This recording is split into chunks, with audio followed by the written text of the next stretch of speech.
Yeah, well, I mean, what I talk about is, you ask economists to think of themselves like economists think about the world. And what's the incentive structure that an economist faces? Here you have Ben Bernanke, Alan Greenspan, very well-respected economists, chairs of the Fed, written a lot, certainly Bernanke's an academic economist, not Greenspan. And they're saying everything's just fine. So let's say maybe they heard me, maybe whatever. They looked at the numbers themselves and they're a little concerned. They go, it doesn't quite look right. Well, they could stick their neck out and say, no, Bernanke's wrong, Greenspan's wrong. There's a really big problem here.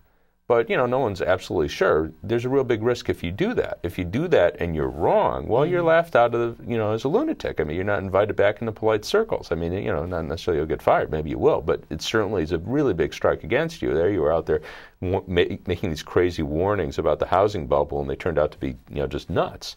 Well, alternatively, let's say you don't make the warnings. You just go, oh, yeah, Greenspan said everything's okay. That's right.